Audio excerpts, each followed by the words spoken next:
بسم اللہ الرحمن الرحیم الحمد للہ رب العالمین والصلاة والسلام علی اشرف الانبیاء وسید المرسلین اما بعد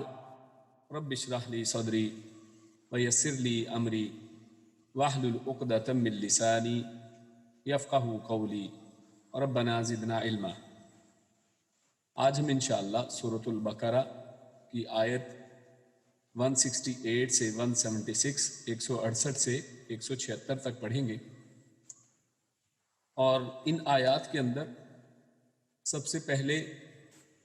اللہ رب العزت نے حلال و حرام کے بارے میں حکم دیا ہے، اور اس کے بعد چند دیگر مضامین انشاءاللہ آئیں گے۔ تو سب سے پہلا موضوع، اگر ہم اس کو پچھلی آیات جو پہلے درس میں پچھلی دفعہ ہم نے پڑھی تھی ان سے ملائیں، تو ان آیات میں اللہ رب العزت نے توحید کا تذکرہ کیا تھا، اور اس کے کچھ دلائل اللہ رب العزت نے پیش کیے تھے۔ تو اسی ہی کو جاری رکھتے ہوئے اللہ رب العزت نے توحید کے بعد اللہ رب العزت نے حلال اور طیب چیزیں کھانے کا حکم دیا ہے، اور اللہ رب العزت اس آیت کے اندر ارشاد فرماتے ہیں، اعوذ باللہ من الشیطان الرجیم، بسم اللہ الرحمن الرحیم، یا ایہا الناس کلوا مما فی الارض حلالا طیبا۔ تو یہاں پر اللہ رب العزت نے فرمایا یا ایہا، اے الناس لوگو، یعنی مخاطب خصوصاً مومن یا مسلمان نہیں ہے، بلکہ پوری کی پوری انسانیت کو اللہ رب العزت نے یہاں پر مخاطب کر کے فرمایا ہے کہ یا ایہا الناس، اے لوگو، کلو، کل کھانے کو کہتے ہیں، اور کلو تم سب کھاؤ، یعنی حکمیہ جملہ ہے یہاں پر کہ تم سب کھاؤ، مما، من اور ما کا یہ مرکب ہے، من اور ما کو جوڑا گیا ہے، من مطلب سے، ما جو یعنی اس چیز میں سے جو، فی الارض زمین میں ہے، فی میں، الارض زمین، یعنی زمین کے اندر جو کچھ بھی اللہ رب العزت نے تمہارے لیے رکھا ہے اس میں سے کھاؤ، کیا؟ حلالا طیبا، حلال چیز، اور یعنی جس کو اللہ رب العزت نے جائز قرار دیا ہے تمہارے لیے، جس کو پرمیزیبل، اور جس کو تمہارے لیے جس کی پرمیشن دی ہے، اجازت دی ہے، وہ چیزیں کھاؤ، طیبا، اور پاکیزہ چیزیں کھاؤ۔ تو اللہ رب العزت نے، کیونکہ تمام کی تمام چیزیں مہیا کرنے والی ذات اللہ رب العزت کی ذات ہے، تو توحید کے ضمن میں اس کے ساتھ ہی اللہ رب العزت نے اس چیز کا بھی ذکر کر دیا کہ جس طرح اللہ رب العزت تمہارا ہر طرح سے رازق اور خالق اور مالک ہے، اسی طرح اللہ رب العزت ہی کی ذات ہے کہ جس نے تمہیں یہ حلال رزق عنایت فرمائے ہیں، تو لہٰذا تمہیں چاہیے کہ انہی میں سے کھاؤ۔ وَلَا تَتَّبِعُوا، اور لا، نہ، تَتَّبِعُوا، تتا یا تا مطلب تم، تابعہ یعنی اتباع کرنا، پیروی کرنا، نہ تم سب پیروی کرو، خطوات، خطوہ کی جمع ہے، خطوہ مطلب ایک چھوٹا سا قدم، ایک چھوٹا سا سٹیپ جو انسان لیتا ہے اس کو کہتے خطوہ، ایک چھوٹی سی مسافت، اور خطوات یعنی بہت سے قدم، یعنی خطوات شیطان، شیطان کے قدموں پر نہ چلو، یعنی شیطان کا پیچھا، اس کی اتباع نہ کرو، اس کے پیچھے پیچھے اس کے قدموں پر نہ چلو، انہو، ان بے شک، ہو وہ یعنی شیطان، لکم لا لیے، کم تمہارے، یعنی تمہارے لیے یا تمہارا، عدوٌ تمہارا دشمن ہے، مبین یعنی کھلا، واضح، یعنی اس کی دشمنی کے اندر کوئی ایسا پردہ نہیں ہے کہ تمہیں معلوم نہیں ہے کہ وہ تمہارا دشمن ہے، بلکہ آدم علیہ السلام کی تخلیق سے لے کر آج تک وہ تمام بنی آدم کا اور ہمارے جد امجد آدم علیہ السلام کا بھی دشمن رہا، اور اس کے بعد اس نے اللہ رب العزت کے ساتھ یہ وعدہ کیا اور عہد و پیمان کیا کہ تو مجھے مہلت دے اور میں ان سب کو بہکاؤں گا، اور اس کی دشمنی کا اس نے واضح اعلان کر دیا تھا۔ تو سب سے پہلی چیز تو اس آیت کے اندر اللہ رب العزت نے ارشاد کی وہ یہ کہ جس رب نے تمہیں پیدا کیا ہے، اور جو رب تمہیں رزق پرووائڈ کرنے والا ہے، مہیا کرنے والا ہے، اس کے رزق میں سے حلال چیزوں اور طیب چیزوں کو تم کھاؤ، اور جب اسی نے تمہیں یہ سب کچھ دیا ہے، جب وہی اس چیز کا لائق ہے کہ اسی کی اتباع کی جائے، کیونکہ دینے والی ذات جب وہ ہے تو بے شک وہی اس کے لائق ہے کہ اسی کی اتباع اور اطاعت کی جائے، لہٰذا تم شیطان کے قدموں پر نہ چلو، شیطان کی اطاعت نہ کرو۔ صحیح مسلم میں ہے کہ قال رسول اللہ صلی اللہ علیہ وسلم کہ اللہ کے پیارے رسول صلی اللہ علیہ وسلم نے ارشاد فرمایا ایھا الناس ان اللہ طیب لا يقبل الا طیبا، کہ اے لوگو، اے انسانوں، بے شک اللہ تعالیٰ وہ پاک ہے، وہ طیب ہے، اور وہ طیب کے علاوہ کوئی چیز قبول نہیں کرتا ہے۔ یعنی جب اللہ کی ذات خود پاک ہے تو وہ پاک ہی چیز کو قبول فرماتی ہے۔ اور اس حوالے سے اللہ رب العزت کے پیارے رسول صلی اللہ علیہ وسلم نے آگے یہ بھی فرمایا کہ اللہ نے مومنوں کو بھی اسی بات کا حکم دیا ہے، اے لوگو، اللہ تعالیٰ پاک ہے اور پاک مال کے سوا قبول نہیں کرتا۔ اللہ نے مومنوں کو بھی اسی بات کا حکم دیا جس کا رسولوں کو حکم دیا تھا، یعنی اللہ رب العزت نے رسولوں کو بھی یہی پاک چیزیں کھانے اور پاک چیزوں کا حکم دیا ہے، اور یہی حکم اللہ رب العزت نے ان مومنوں کو بھی دیا ہے۔ اور یہ ایک لمبی حدیث ہے جس کے آخر میں پھر اللہ کے پیارے رسول صلی اللہ علیہ وسلم ارشاد فرماتے ہیں، پھر آپ نے ایک آدمی کا ذکر کیا اور فرمایا جو طویل سفر کرتا ہے، اس کے بال پراگندہ ہیں، یعنی اس کے بال دھول مٹی سے اٹے ہوئے ہیں، اور جسم غبار آلود ہے، دعا کے لیے آسمان کی طرف اپنے دونوں ہاتھ پھیلاتا ہے اور کہتا ہے اے میرے رب، اے میرے رب، جبکہ اس کا کھانا حرام کا، اس کا پینا حرام کا، اس کا لباس حرام کا، اور اس کی غذا حرام کی ملی ہے، تو اس کی دعا کہاں سے قبول ہوگی؟ تو اس سے یہ ہمیں پتہ چلا کہ اللہ رب العزت پاک ہے اور پاک ہی چیز کو قبول فرماتا ہے، اور جو شخص حرام رزق کھاتا ہے، جس کے جسم پر حرام ہو، جس کا لباس حرام ہو، جس کی غذا حرام ہو، اس کی دعا قبول نہیں ہوتی ہے۔ اسی لیے اللہ رب العزت نے اس آیت کے اندر حلال اور طیب کھانے کے ساتھ ہی شیطان کی پیروی نہ کرنے کا حکم دیا ہے، کیونکہ شیطان کی یہ کوشش رہتی ہے کہ انسان کو حرام کے اندر ڈال دے، اور جب انسان کا کھانا پینا پہننا وہ حرام ہو جائے گا تو شخص کی کوئی عبادت ہی قبول نہیں ہوگی، تو لہٰذا شیطان کا مقصد پورا ہو جائے گا۔ اس لیے اللہ رب العزت نے اس آیت کے اندر لوگوں کو حلال اور طیب کا حکم بھی دیا، اور ساتھ ہی ساتھ شیطان کے نقش قدم پر چلنے سے بھی منع فرما دیا۔ اور اس حوالے سے اگر ہم امام بخاری رحمہ اللہ کا ایک واقعہ وہ بھی ذکر کریں تو اس کی مناسبت رکھتا ہے کہ جب انہوں نے ایک واقعہ بیان کیا کہ ان کے والد نے وہ مال ان کو کھلایا کہ جس کے بارے میں انہوں نے اپنے آخری وقت میں کہا تھا کہ اس میں سے ایک درہم بھی ایسا نہیں ہے کہ جس کے بارے میں حرام کا شبہ ہو۔ تو آپ دیکھیے کہ جس مال حلال کے ساتھ ان کی پرورش ہوتی ہے تو اس کے بعد نتیجہ کتنا بہترین نکلتا ہے کہ امام بخاری رحمہ اللہ جیسی ایک ہستی ہمارے سامنے آتی ہے کہ جن کو اللہ رب العزت نے ایک عظیم کام کے لیے چن لیا، اور ان سے ایک بہترین کام اللہ رب العزت نے لے لیا۔ یعنی انسان جب حلال کھاتا ہے تو اس سے اعمال بھی حلال سرزد ہوتے ہیں، اور جو شخص حرام کے اندر پڑا رہتا ہے اس کو اللہ رب العزت حلال کاموں کی وہ چاہتا بھی ہے تو اس کو توفیق نہیں ملتی ہے، اور اگر توفیق مل بھی جائے تو اللہ رب العزت اس کو قبول نہیں کرتا ہے، اس کی دعائیں، اس کی عبادات قبول نہیں ہوتی ہیں۔ تو عبادات کی قبولیت کے اندر ایک شرط کے طور پر حلال رزق کو اللہ رب العزت نے منتخب فرمایا ہے۔ اور اسی لحاظ سے اللہ رب العزت نے کہا وَلَا تَتَّبِعُوا خُطُوَاتِ الشَّيْطَانِ، شیطان کے پیچھے لگ کر اللہ کی حلال کردہ چیز کو حرام مت کرو۔ یعنی مشرکین اس زمانے میں کیا کرتے تھے؟ اپنے بتوں کے نام پر وقف کردہ جانوروں کو حرام کر لیتے تھے کہ یہ بت فلاں جو ہے، یہ جو جانور ہے فلاں بت کے نام کا ہے، اور اس کو کوئی ہاتھ نہیں لگائے گا، اس کو ذبح نہیں کیا جائے گا، اس کو کاٹا اور کھایا نہیں جائے گا۔ تو اللہ رب العزت نے یہ حکم دیا کہ ان کو شیطان کی پیروی کرتے ہوئے شیطان کے کہے پر ان کو اپنے اوپر حرام نہ کرو جس کو اللہ رب العزت نے حلال فرمایا ہے۔ اور اسی طرح صحیح مسلم میں روایت ہے کہ رسول اللہ صلی اللہ علیہ وسلم فرماتے ہیں کہ پروردگار عالم فرماتا ہے کہ میں نے جو مال اپنے بندوں کو دیا ہے اسے ان کے لیے حلال کر دیا ہے۔ یعنی اللہ رب العزت نے مالوں کو حلال کر دیا ہے، رزق کو حلال قرار دیا ہے،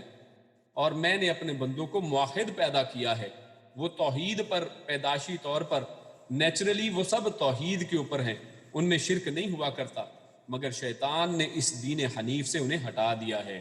اس سیدھے دین، سیدھے راستے اللہ کی اتباع سے ان کو ہٹا دیا اور میری حلال کردہ چیزوں کو ان پر حرام کر دیا۔ تو خطوات الشیطان اس سے مراد اللہ تعالیٰ کی ہر طرح کی معصیت ہے، ہر طرح کی اللہ رب العزت کی جو نافرمانی ہے وہ خطوات الشیطان میں آتی ہے۔ اور اس میں یہاں پر خطوہ کہنے کی بجائے اللہ رب العزت نے قرآن کریم میں اگر آپ دیگر مقامات پر بھی دیکھیں تو جب بھی شیطان کے ساتھ لفظ آیا ہے تو خطوہ نہیں آیا ہے، خطوات آیا ہے، کیونکہ شیطان کسی ایک برائی کا آپ کو حکم دے کر ایک مسلمان کو ایک دفعہ ورگلا کر اس پر بس نہیں کرتا ہے، اس پر خوش نہیں ہوتا ہے، بلکہ وہ اپنے پیچھے ایک کے بعد ایک گناہ، چھوٹے گناہ کے ساتھ ساتھ چھوٹے چھوٹے گناہ اتنے بڑھتے چلے جاتے ہیں